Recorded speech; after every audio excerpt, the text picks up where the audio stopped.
Welcome to the Irresistible You podcast. This is the place to get a dose of empowerment to create the life you crave and deserve. My name is Amy, and I'm the founder of Irresistible University. Through my podcast and courses, I teach women just like you how to ditch the body image issues, gain confidence, and lose the emotional weight to look and feel irresistible at any size. If you like the podcast, you're going to love the online course and VIP private podcast. If you want to learn more about it, head on over to irresistibleicing.com/course. That link is also in the show notes. All right, welcome back to the podcast. I know it has been a minute. I just want to start out by saying I absolutely hate being inconsistent.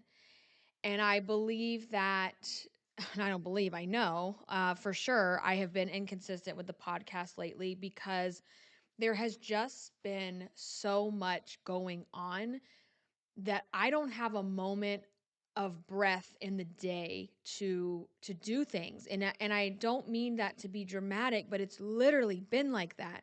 It has literally been nonstop with my instructional design projects, my clients, which is great, right? It work having, but there's a balance. There's feast or famine when you work for yourself, and both of them are extremely stressful. However, I will always take there's so much work I don't know how I'm going to get it done versus I don't have any work. I don't know how I'm going to pay for things, right? So we are in just an abundance of work, which is beautiful. It's great, but it has given me less and less creative margin in my life for podcasting. And this is where my passion lies. This is where my purpose lies. This is where my ability to leave something behind in the world lies. And I really miss being here. And also, I every moment outside of work, I have two young kids, and in addition to that, I think I shared in last week's episode, I've been helping my parents to sell my childhood home, and that has come with a lot of things, a lot of emotional things that have been, brought up by going through things, and it's just that's been really difficult, and it's a special kind of grief and mourning that people don't really ever talk about. So that's taken up a lot of space, time and emotional space as well. And also, the world, our country in the US, just feels really heavy. It is really heavy right now.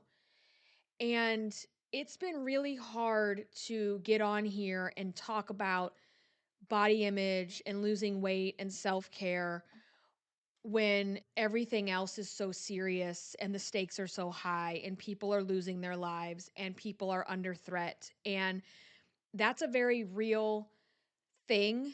And, if you follow me on Instagram, you already know where I stand and my views.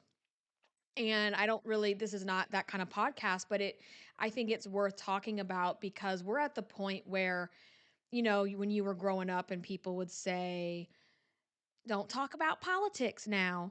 Um, we're past that point, and when I'm seeing things going on where my family is threatened, my family is under attack just because of our last name and just because of the way my husband looks or speaking Spanish or whatever, like that is disturbing on so many levels. I can't even begin to articulate that, but it makes it feel weird to get on here and talk about body image and weight and all the things that we talk about here. However, like these things keep me up at night, and it's just a really scary time. It's a really scary time. And, people can, I'm not going to get into all the details on here, but it's like, people will say, well, you have nothing to worry about, you guys are citizens or whatever. But it's like, yeah, no, clearly that does matter. That doesn't matter. And, my family fits the bill for people that they want to racially profile. And that's scary. It's a scary time. And so then you get on to talk about things and you're like, does my voice even matter right now? And I want to say that It does matter. And let me share something with you.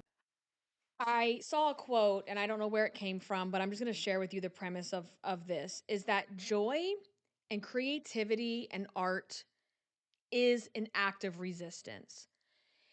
And that's not to say, like, oh, let's just act happy and joyful and creative and fun and happy. And then we just act like it's not happening. No, that's not the case, because that is a very unhealthy mindset to have, to just act like none of this stuff is happening. But we all have to find the right balance of being informed, standing up, pushing back, and also keeping ourselves healthy and sane. And joy is a form of resistance. And that got me thinking about the podcast.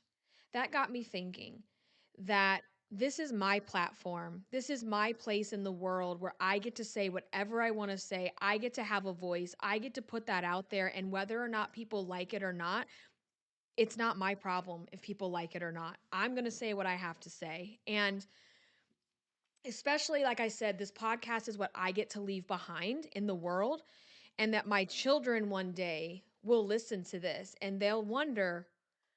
They don't wonder, they know where I stand in their very like age appropriate ways. They'll know that mom said things. They'll know that I had a voice and that I didn't back down and that I didn't stay quiet.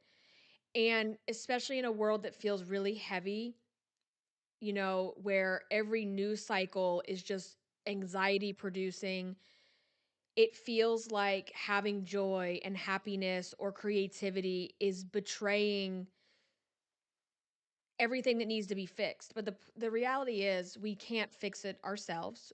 It has to be a collective effort, right? And when I watch the Super Bowl, which I am still like coming off a high from Benito Bowl or Bad Bunny Bowl, I don't care about Super Bowl.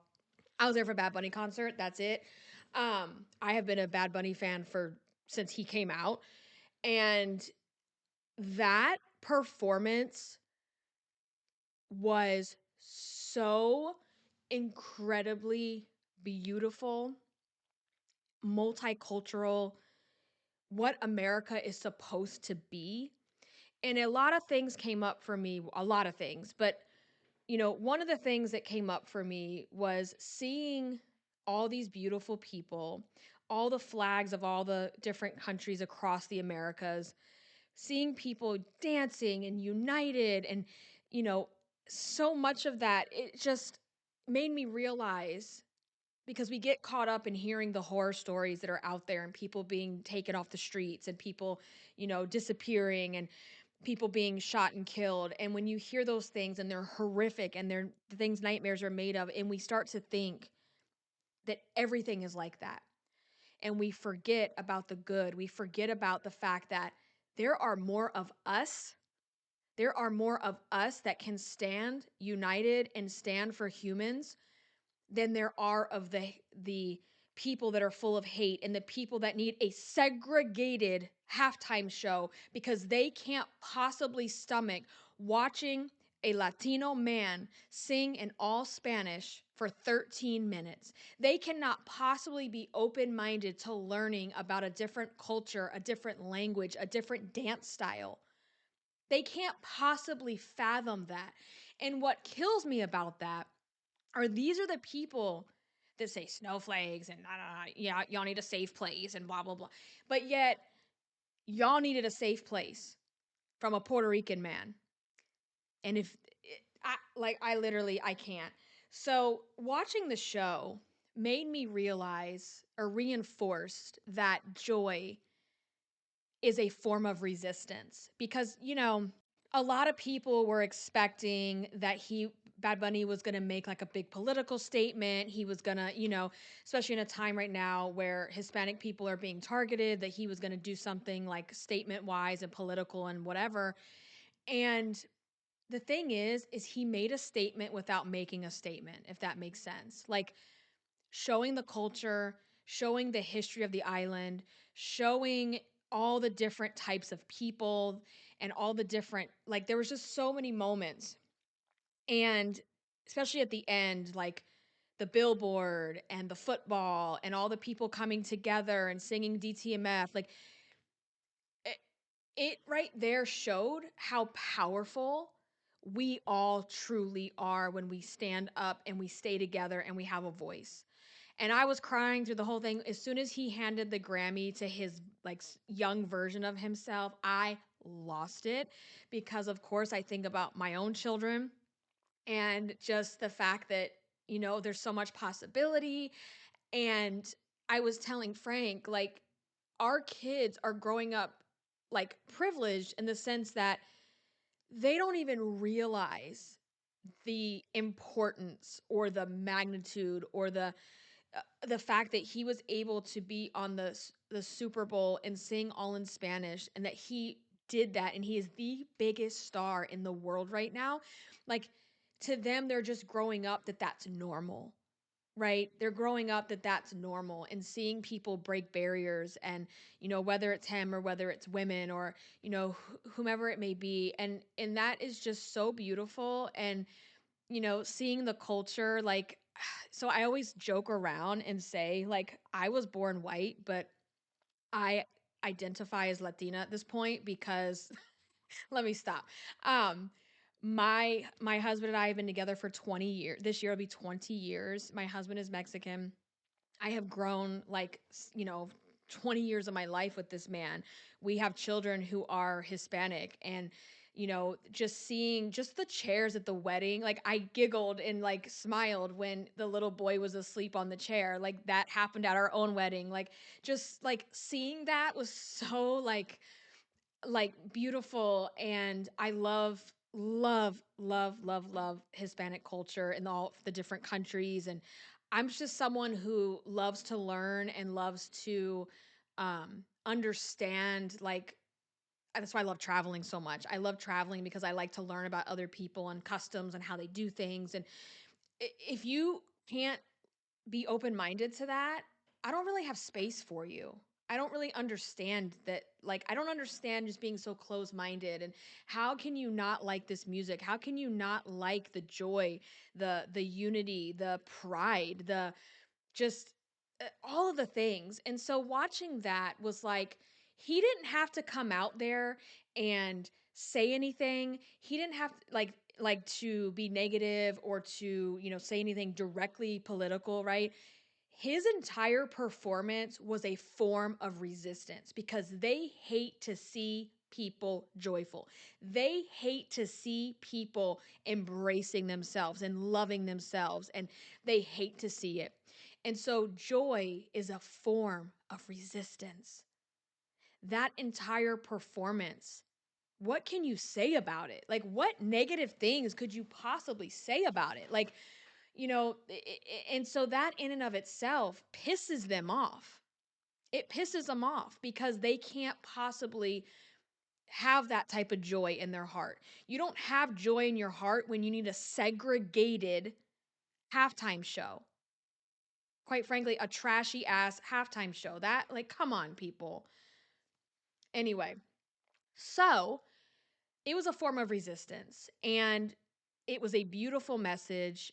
I have been just I can't stop watching. I can't stop sharing things on my on my Facebook. I mean, my Instagram. What goes to my Facebook too, I suppose. But we're constantly seeing crisis. We're constantly seeing, news cycles that are just outrage. They are horrific, especially right now.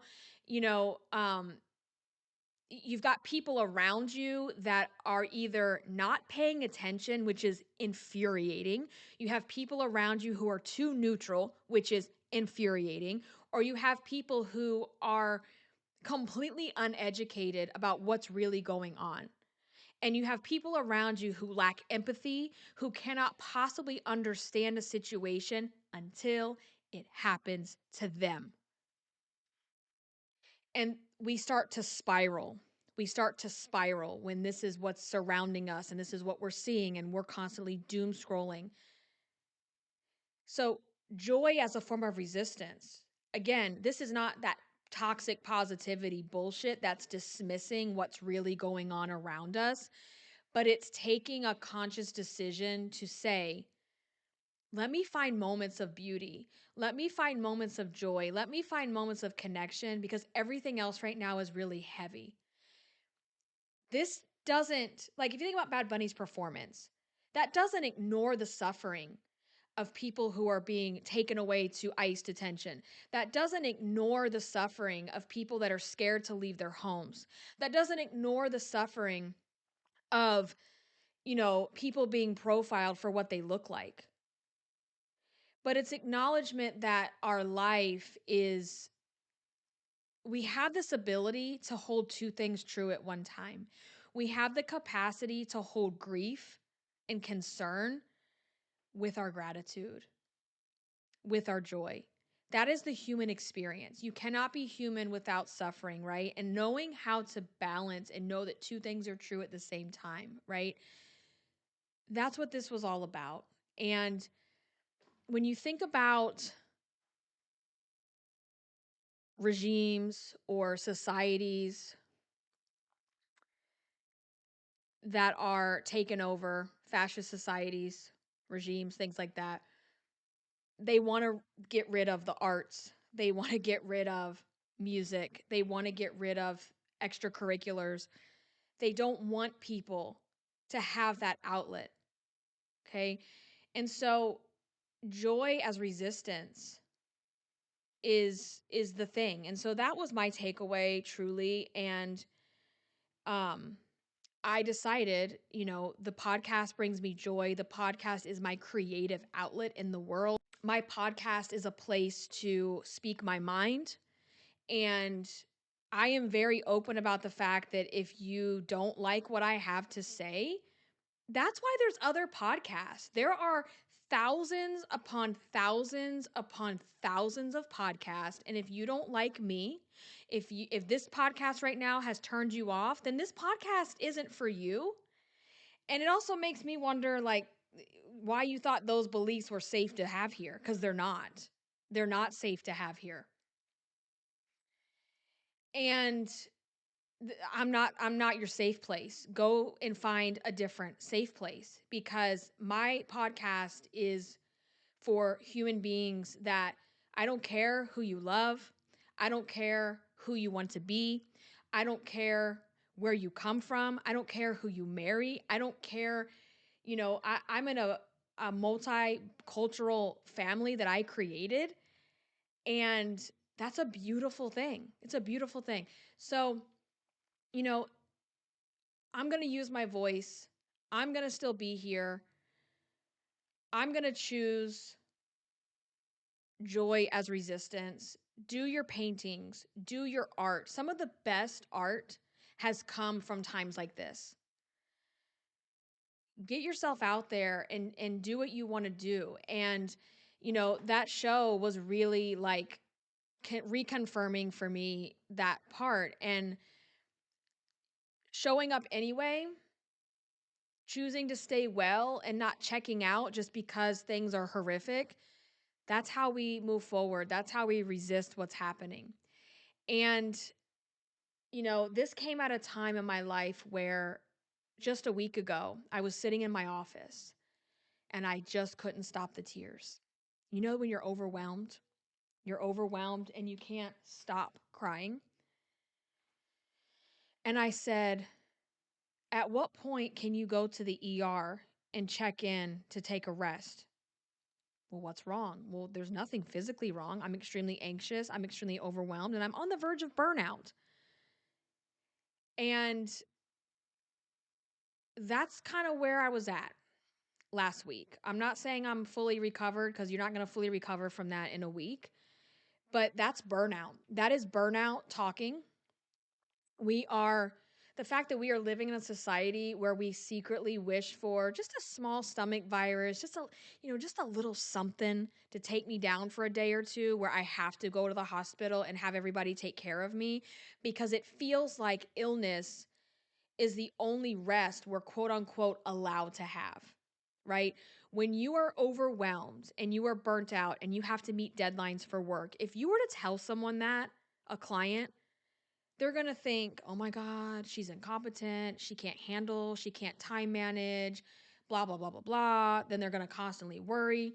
But you're like, yo, I'm in the emergency room. Oh my God, oh my God, oh my God, oh my God. You know what?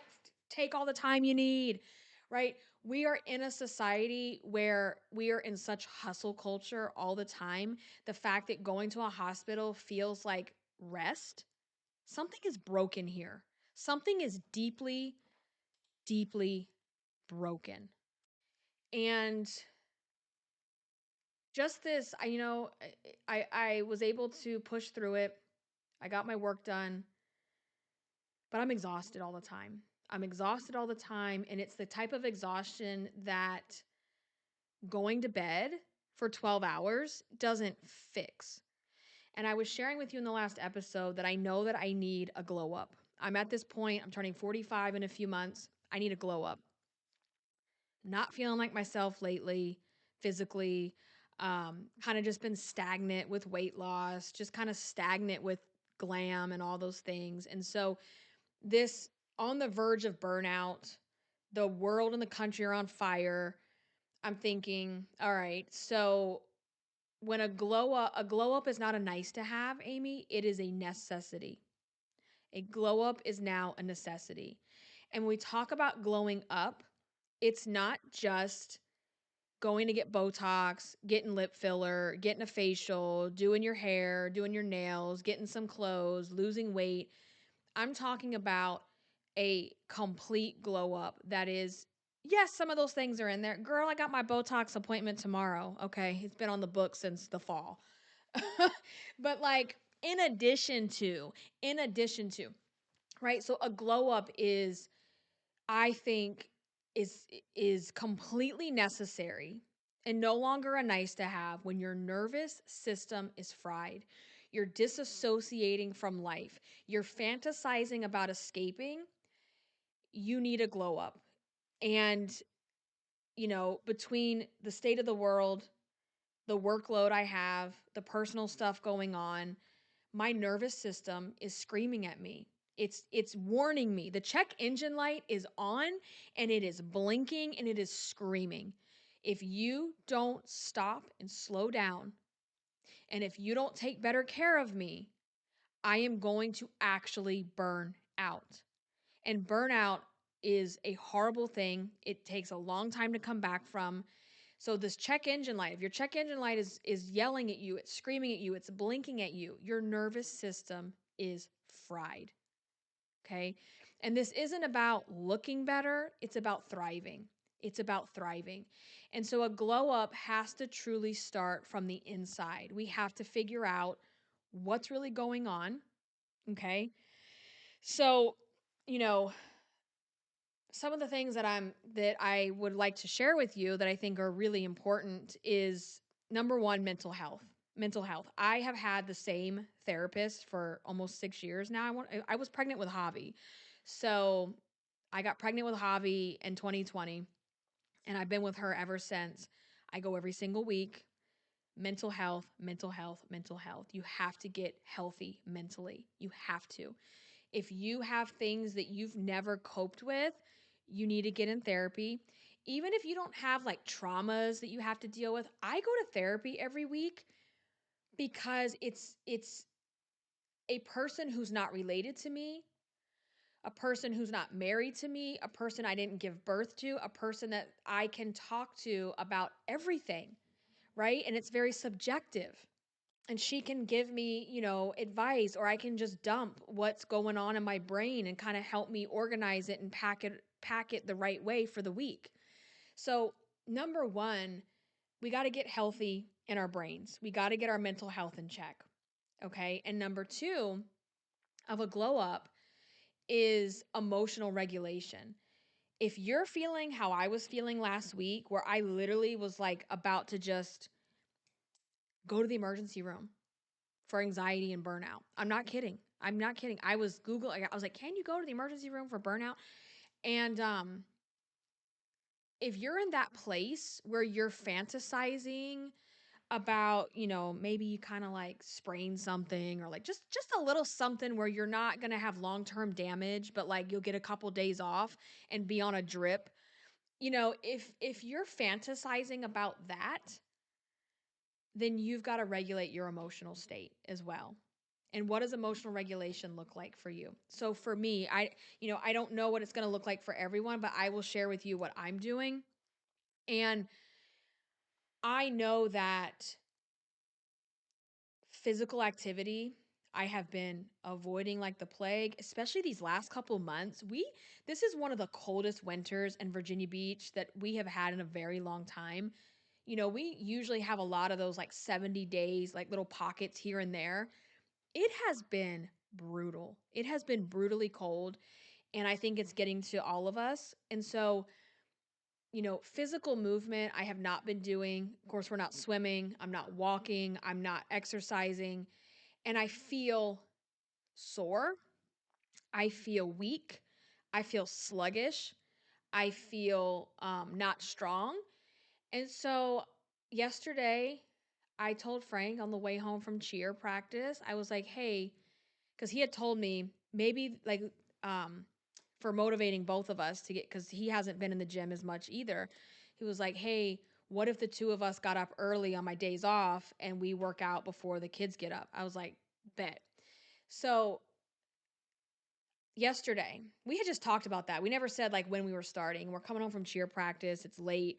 And I said, hey, do you think you could get up early with me tomorrow? And he's like, yeah, let's do it. So today was day one. Um, got up early and did like a little bit of time on the exercise bike in the garage, and then did like a 10-minute hit workout on YouTube. Those hit workouts are where it's at, girl. So anyway, got that in. And one of the things for me that emotionally regulates me and it feeds into mental health, it feeds into emotional health, is physical movement. It truly is. And I've been not doing that. And as I'm getting older, I'm feeling it like not good. And I don't want to go into my older years. I don't want to be weak. I don't want to have mobility issues. I don't want to have, those problems. And the only way around that is physical movement every single day. And for those of us that are recovering from toxic diet culture, we're recovering yo yo dieters, we always saw activity or exercise, because even when you hear the word, it probably puts a bad taste in your mouth. It still does for me too. When I hear the word exercise, we correlate that to punishment. We have to punish ourselves for being fat. We have to punish ourselves for not having the right body type. But we have to change that belief, right? That activity, physical activity, grounds us, it regulates us, it lets us glow up, okay? And it's not a punishment. And physical exercise and activity has a domino effect. Because let me tell you something. I told Frank this morning, I said, hi, I'm the problem in the mornings when, the hectic days with the kids and you're like, hurry up, put your shoes on. Oh my God, we're going to be late. Da, da, da. You know what I'm saying. And I'm the problem. It's me. Hi, it's me. I'm not waking up early enough. So like this morning, woke up, got our workout in, got my water in, did my, got dressed, did my makeup, put my jewelry on, did the kids' lunches before they were even awake, and had them in their backpacks. And by 8:30, everything was done and I was ready to work. And you're probably like, oh my God, Amy, that's late. But our kids start school later than most.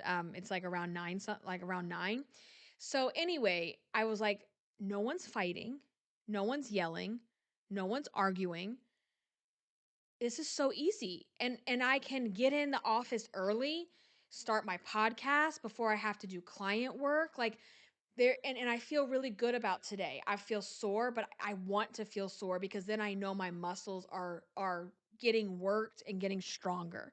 So there's this domino effect. Not only that, there's a thing that goes on in our bodies where we are releasing endorphins from exercise. It's a real thing. And it just has a domino effect. So we have to get that in. So that's my beginning stages of a glow up. It's not glamorous. It's not glamorous at all. It's quite boring. It's quite boring, isn't it? It's really boring. It's, here, girl, I'm going to give you a takeaway for today. Okay. This is step one of your glow up for 2026. Number one, find a therapist. Find a therapist, make an appointment, and get in there. Okay. Number two, and I didn't mention this one.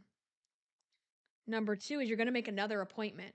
You're going to make an appointment with a primary care doctor and or your OBGYN. Girls, we have to take care of our bodies from the inside. You cannot have a glow up and be beautiful and sexy and irresistible on the outside if your inside is just on fire. Okay. So I want you to get that yearly pap smear. I want you to get that yearly doctor visit and get it on the books. I got mine coming up in March. Got that on the books. We're taking care of ourselves and taking care of ourselves. Here's the thing. I've mentioned this before.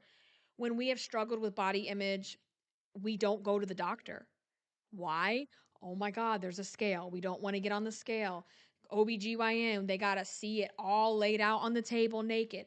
Like, we don't want people to see our bodies. We don't want people to see our weight. And while you're doing that, you are disrespecting your health because you're putting things off that maybe could have been found early. Okay. You're putting things off that maybe could have been taken care of before they get too bad. Get your exams scheduled. That is your number two. Number one, you're going to find a therapist. Number two, you're going to make your yearly exam appointments. Okay. Number three, I want you to commit to 10 minutes a day. Literally, that's it. We're going 10 minutes because you guys know I do not believe in going 0 to 100. 10 minutes a day of activity. What does that look like? Is it getting outside for a walk? Is it, girl, YouTube? Just go on YouTube and literally type 10-minute workout. And they have 10-minute workouts for advanced. They have 10-minute workouts for old people. They got 10-minute workouts for, new beginners. They have everything under the sun. And if you find a really good one, send it to me on Instagram. So, therapist, yearly exam, and 10 minutes a day. And that's just where we're going to start. We're just going to start there because we got to get our bodies healthy. Not because we have to lose weight and we have to fit into a certain size. You need to be strong. You need to have mobility. You need to have muscle strength. You've got to have those things. We have to have those things. So, one thing I always think about too is like those corny quotes or whatever is like, it's either going to be someday or day one. And I got real tired of myself saying someday. Someday I'm going to start my workouts again. Someday. Today is day one for me. So when is your day one? Is it going to be today? Is it going to be tomorrow? We don't have to have this big sweeping, clear out of the pantry and buy the cute Lululemons and get the planners and the pens. Just start today. Literally. Go on your insurance website, find your therapist, find your OBGYN, call them, make the appointment online, however they do it. Find that 10-minute workout. That entire process that I just gave you, half an hour tops. Half an hour tops, if that. Today's the day. Today's your day one, too. Because especially in a world that is just out of control around us, we have to find the ways to take care of ourselves because if we don't take care of ourselves and we are constantly exposed to trauma after trauma after trauma to people that we love that are living in our neighborhoods and around us, we're going to burn out. We're already on the verge of burnout with just our work and parenting and activities and obligations and pets and appointments. And you throw all that in there, and our nervous systems are on fire. On fire. Okay. So, and also, maybe number four, I'm going to give you a bonus for today and your glow up also, because this isn't just today. We're going to be doing this every day, right? Your bonus is 10 minutes a day of joy. So we have our workout, we're moving our body, we're doing the things. And maybe you double down, right? You get a 2-for-1 special. You BOGO it, right? You're doing a BOGO. You're out on your walk and being on that walk in nature. If you have nice weather right now, can I come over? You're out for a walk in nature and there's water and there's birds and there's animals and there's trees, right? And that brings you joy. I know for me, going to the beach and walking and getting on a trail and seeing nature, that brings me so much joy. So maybe you're doing a BOGO, you're getting your activity in and you're getting in your joy. And all of that is resistance. It's defiance. It's defiance and it's joy. And it's resistance and it's defiance and it brings joy. Okay? Maybe you're reclaiming your joy. Find your voice, find your creativity, your creative outlet. So, if you don't do that on your walk, you're taking 10 minutes. Y'all know me in some diamond painting. So me sitting here and diamond painting is creative, it's joyful, okay? And we can do these things. So we're going to do that as well. And remember that taking care of yourself is not ignoring what's going on. It's how you stay strong enough to live in it. I'm going to say that again. Taking care, so you can repeat this, okay? Repeat this. Taking care of myself is not ignoring the world. It's how I stay strong enough to live in it. Okay, I want you to really, really think about that. And if you're on the edge right now, if you're on the edge of burnout, if you cannot take one more news story, if you cannot take one more horrific thing, if you have wished for something to knock you out of life for a few days, you're not broken, you're not weak. You just got to reevaluate and regulate your nervous system. Okay? Start small, start messy, start today. Let me tell you something about the workout. I always hate when you first start working out after a long time because it feels sluggish, it feels sloppy, it feels like you're walking through mud because everything hurts, everything is popping, everything is just not flexible, and it feels like you're working through mud and jello, right? Everything's bouncing around and jiggling around, right? So, like, it feels gross and it feels hard. So then it feels like it's not working. That's why people give up because tomorrow, when I get up early and go do this again, it's going to feel like shit. It's going to feel like I'm tromping through mud again. By the end of the week, it's going to feel even worse because now I've been doing it for a few days. The muscles are on fire. The muscles are hurting. Now we're really sore on top of how we were already feeling. And it takes weeks, right? It takes weeks to see some kind of result. So it's messy. It's messy. You have to start small and start messy. Don't start working out 30 minutes to an hour a day when you haven't been doing shit for how long. Start small, 10 minutes. Anybody can do 10 minutes, okay? Keep in mind that joy is not selfish. It doesn't mean that you don't care about what's happening. Two things can be true at the same time. We can have grief for what's going on. We can also have gratitude for what's going on as well, that are the good things. Okay? That is just the human dynamic. Self-care is not optional. Staying well, taking care of ourselves is also an act of resistance. Self care is an act of resistance. And I know that I can do better. I know that I don't want to burn out. I know that I don't want to be unhealthy. I don't want to be weak. I don't want to be any of those things. So, this is going to take effort. It takes intention, but we got this. We got this and we can do it. And I want you to do it with me. So, for this week only, or not this week only, but just for now, we're making that therapy appointment. We're making our yearly exams. We're doing 10 minutes of activity and 10 minutes of joy. And if your joy and your activity combine, boom, BOGO, baby. Okay. All right. I am going to head out because I've got to get to work on my instructional design client work. And I'm going to be here next week. I'm going to be here next week because my voice matters. I got things to say. Your voice matters. You got things to say.